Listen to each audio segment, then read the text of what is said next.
Então, sejam muito bem-vindos à nossa aula de quinta-feira. Hoje nós temos um tema bem interessante.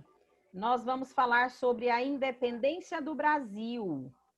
Nossa, para a gente entender um pouquinho sobre a independência do Brasil, a professora Vanderlete vai passar um vídeo falando desde o descobrimento do Brasil lá em 1500, e aí vai contar, vai fazer um resumo da história do Brasil até chegar no descobrimento do Brasil. Então, primeiro vocês vão prestar atenção no vídeo, para depois a gente ir para o texto do livro. Combinado, galera do quinto ano? Então, para a gente entender um pouquinho esse processo da descoberta do Brasil, do descobrimento do Brasil, até a independência do Brasil, a professora escolheu um vídeo que faz um resumo de toda essa história. Então, vamos prestar atenção. Deixa eu só desabilitar o som de vocês. Ok. O som de vocês está desabilitado para não atrapalhar o andamento do vídeo, ok?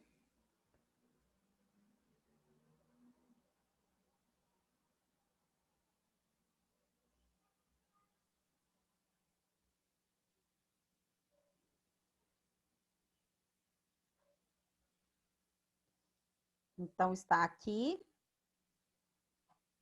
É um vídeo de 15 minutinhos.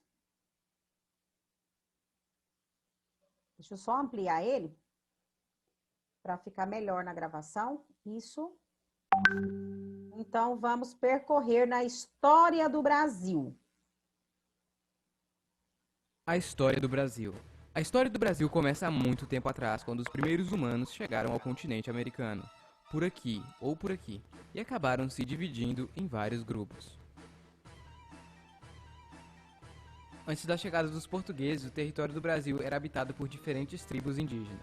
Então, em 1500, Pedro Álvares Cabral chega ao Brasil e chama o local de Ilha de Vera Cruz. Porém, depois de algum tempo, passa a chamar o local de Terra de Santa Cruz. No entanto, algumas pessoas podem dizer que ele não foi o primeiro. Pedro Álvares Cabral e sua tripulação chegaram onde hoje é a cidade de Porto Seguro e já notaram os habitantes do local, que eles chamaram de índios, e já foram catequizando e fazendo negócio com eles.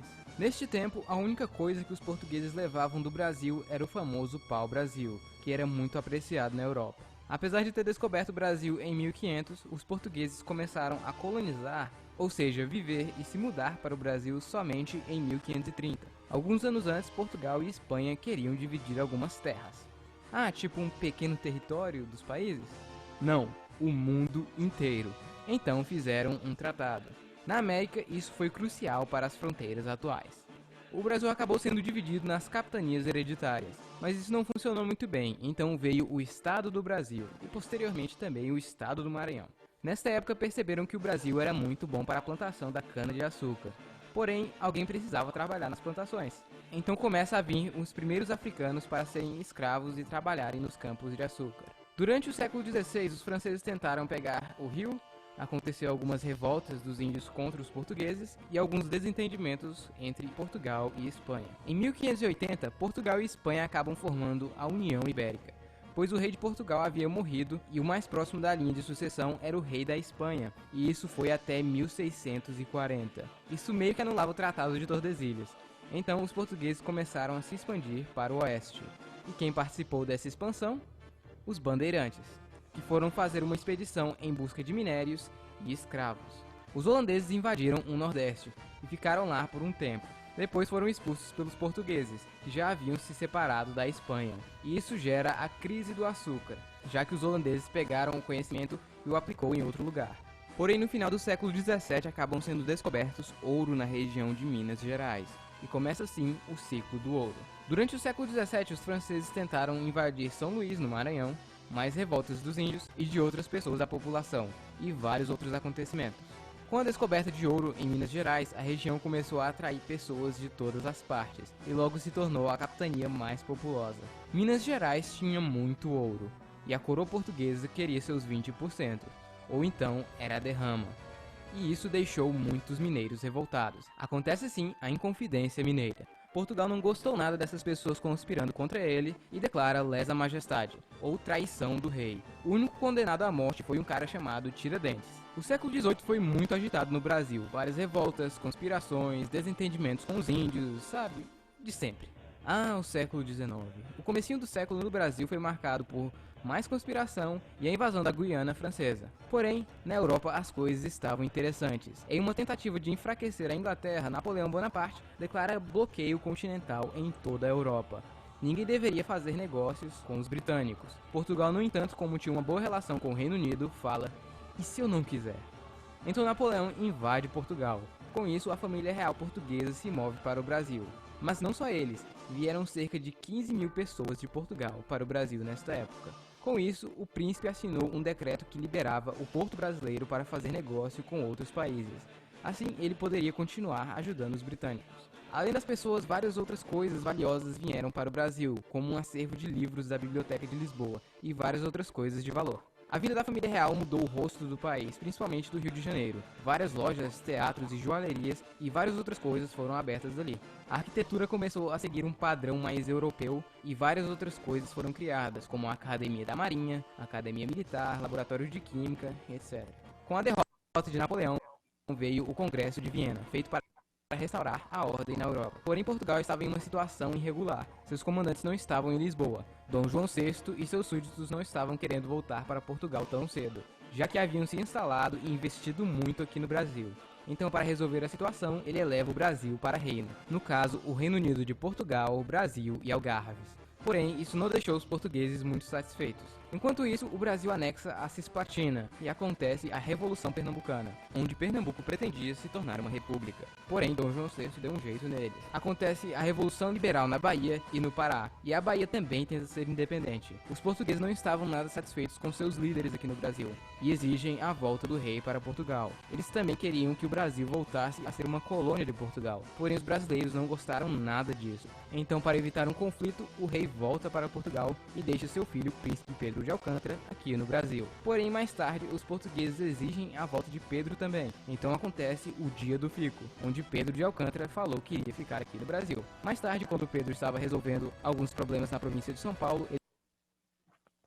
Presta bastante atenção nesse momento aí, nesse momento que Dom Pedro voltou, depois ele estava exigindo a volta do seu filho, que logo após aqui vai vir a independência do Brasil. É o conteúdo que nós estudaremos agora no livro.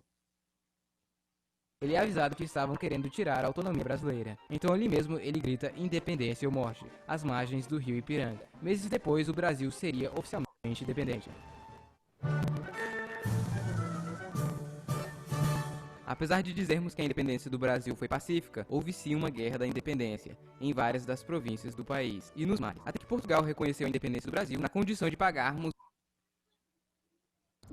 Grammarly does more than catch errors. With Grammarly, you can find really good, no, perfect words that make your writing sharp, or explicit, or excellent, or distinctive. As a matter of fact, for what it's worth, Grammarly can, yeah, that's long. We can get rid of that, and this. Uma indenização a eles. Então, Dom Pedro I nomeia José Bonifácio, também conhecido como o Patriarca da Independência, como ministro do Reino e dos Negócios Estrangeiros, e convoca uma assembleia para criar a primeira Constituição do Brasil. Nela havia o quarto poder. Muitos acusavam Dom Pedro de ser um governo autoritário por causa desse quarto poder, já que ele era mais forte que os outros três. E isso, em parte, gerou a Confederação do Equador, um movimento separatista na região do Nordeste. O movimento falha, porém a um custo muito alto na popularidade do imperador. Mais tarde acontece a Guerra da Cisplatina, onde no fim... A professora vai interromper um minutinho aí o vídeo. Eu vou interromper o vídeo para a gente fazer a leitura do livro na página 100 de História,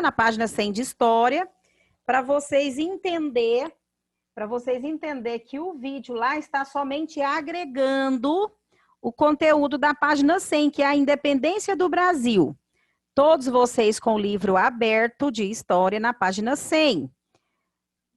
Marca texto, para a gente marcar alguns parágrafos, ou um lápis, para a gente marcar alguns parágrafos importantes, ok? Então, veja só. Independência do Brasil. Dom João VI, que foi citado lá no vídeo, ao partir para Portugal, ele deixou o seu filho, o príncipe Dom Pedro.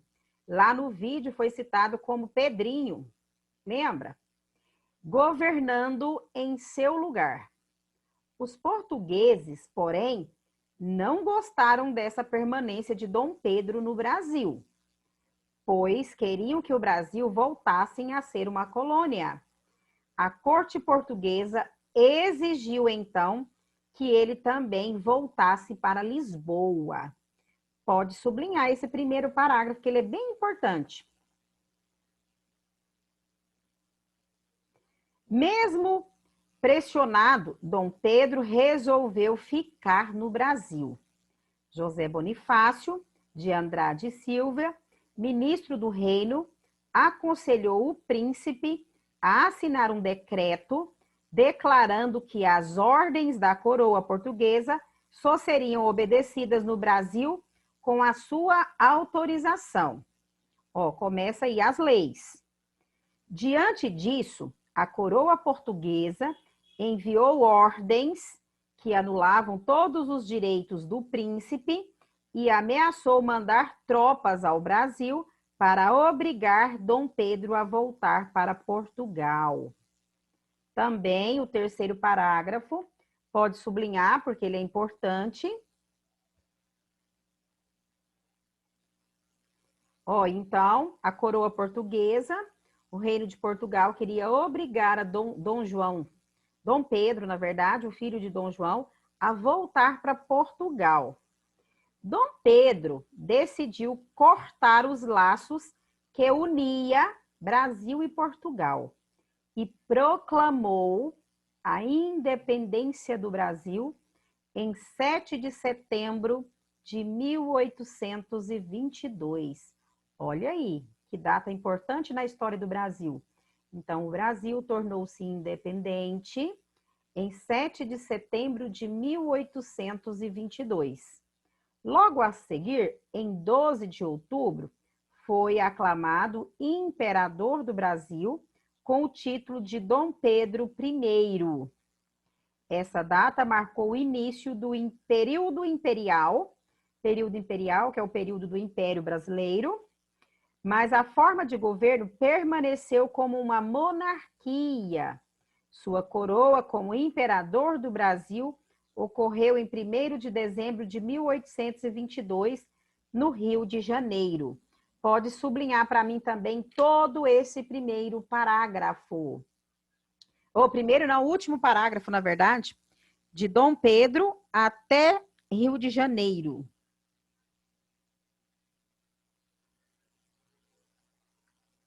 E aí nós vamos voltar aqui no vídeo para a gente concluir, aquele vídeo lá também, que vai falar um pouco mais sobre o que nós lemos aqui no livro, tá bom? Deixa eu voltar aqui. Aqui o vídeo. Ela acaba ficando independente e vira o Uruguai. Para manter o Império unido, Dom Pedro faz uma viagem para províncias. O reinado do Brasil foi muito turbulento. Muitos não concordavam com as decisões de Pedro I, ele ainda piorou a situação com algumas decisões impopulares, aconteceram revoltas e muito mais. Além disso, as coisas não estavam muito boas em Portugal, então Pedro I acaba abdicando ao trono e volta para Portugal, deixando seu filho Dom Pedro II, de apenas 5 anos, como imperador do Brasil. Mas obviamente Pedro II não poderia governar ainda, então nesta época o Brasil é governado por várias regências. Durante o período de regência, mais revoluções e movimentos surgem, além da Guerra dos Farrapos, que acabou gerando a República Rio-Grandense e a República Juliana. Essa última não durou muito, já a Rio-Grandense só voltou a ser parte do Brasil quase 10 anos depois, em 1845. Em 1840, Dom Pedro se torna o imperador do Brasil. Neste período, o café já era o principal produto produzido no Brasil. Sua economia se estabilizou e cresceu bastante. Durante esse período foram criadas também grandes linhas ferroviárias e, como é de costume, aconteceu várias coisas. Porém, a mais marcante delas foi a Guerra do Paraguai, que foi o maior conflito armado da América do Sul. E depois de mais de 5 anos de guerra, o Brasil e seus aliados acabam ganhando. Porém, essa guerra deixou o Brasil em uma situação não muito boa. O exército se sentia desprezado pelo Império. Além disso, perto do fim do Império,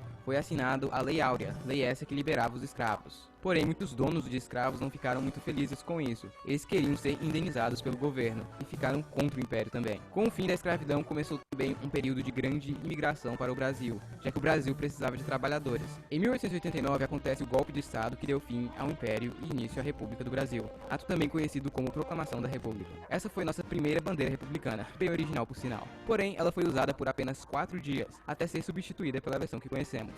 O período republicano é dividido em basicamente 5. Os períodos da República história. Velha. Os primeiros anos da República foram bem instáveis. O Brasil passou de Império do Brasil para Estados Unidos do Brasil. E sem muito apoio popular, houve alguns conflitos. Os primeiros anos foram de um governo militar até virar uma democracia. Acontece a Revolução Acreana, onde o Acre declara a independência da Bolívia e se junta ao Brasil, além de outros conflitos. O Brasil também fez uma pequena participação na Primeira Guerra Mundial. A época entre 1889 e 1930 foi conhecido como política do café com leite. Os presidentes eleitos ficavam mudando entre paulistas e mineiros. Até que nas eleições de 30 acabou sendo Getúlio Vargas versus Júlio Prestes. E quem ganhou? Ah, isso eu sei, foi o Getúlio Vargas, claro. Não, na verdade foi o Júlio Prestes. Porém, na Revolução de 30, acabaram tirando o presidente Washington do poder e mais um golpe de Estado, Júlio Prestes nem chegou ao poder e quem foi colocado para ser o presidente foi Getúlio. This is Tyler. Tyler, with Grammarly's help, is writing an email to his boss, Anita. Tyler. Peraí, deixa eu pular esse anúncio.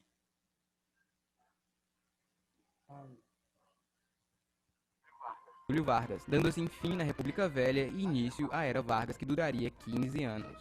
Lembrando que apesar de ter ficado no poder por 15 anos, ele só é considerado um ditador a partir de 1937. Aconteceram várias coisas na Era Vargas. Ele criou vários direitos trabalhistas durante esta época, muitos deles ainda estão em vigor até hoje. Queimou o café, fez alguns tratados com os Estados Unidos para ajudar na indústria brasileira, e foi no governo dele que o Brasil entrou na Segunda Guerra Mundial, mandando cerca de 25 mil homens para lutar na Itália. Até que em 45 ele foi forçado a renunciar, e começa assim a República Nova, ou República de 46, com uma nova Constituição. Algum tempo depois, Getúlio Vargas está de volta, porém dessa vez ele foi eleito. Neste seu segundo governo foi criado a Petrobras e a Vale do Rio Doce. Devido a vários motivos, Getúlio Vargas acaba cometendo suicídio em 54, no Palácio do Catete. Outro presidente que se destacou nessa época foi o Juscelino Kubitschek, que veio com a proposta de rápido avanço do Brasil. Foi em seu governo que a capital Brasília foi inaugurada, além de uma bela dívida externa. Nos anos 60, todos tinham medo da fome, quer dizer, que o comunismo fosse implantado no Brasil. E as pessoas meio que achavam que isso poderia acontecer no governo de João Goulart. Então veio a intervenção militar, que ficaria no governo por apenas alguns meses, até que as coisas se estabilizassem. Bem, mas eles ficaram no poder por 20 anos. Essa foi uma época de extremos no Brasil. Muitos gostavam do governo dos militares, enquanto outros odiavam. E bom, essas discussões acontecem até hoje. Na época dos militares, a economia do Brasil cresceu muito, mas também houve um aumento na dívida. Depois de muito tempo, os militares foram aos poucos devolvendo o poder, e o Brasil voltou novamente a ser uma democracia. Então temos a Nova República, que vai de 1985 até os dias atuais. Foi elaborada uma nova Constituição, conhecida como Constituição de 88, e desde então o Brasil teve mais um monte de presidentes, 2 impeachments, escândalos, manifestações, o de sempre. Hoje o Brasil é a 9ª economia mundial em PIB bruto, logo à frente do Canadá e atrás da Itália. Porém, considerando que o Brasil tem mais ou menos 210 milhões de pessoas, esses números são desanimadores. Em PIB per capita, estamos na posição 68. E sim, o PIB do Brasil teve uma queda gigantesca nos últimos anos. Infelizmente. Bom, pessoal, então é isso. Espero que vocês tenham gostado. Não saia do vídeo agora, calma aí. Como vocês sabem, o meu canal é mais focado em geografia e história. No caso das histórias... Ok. Então, assim, nós iniciamos esses estudos aí da independência do Brasil. Vamos continuar falando sobre esse assunto.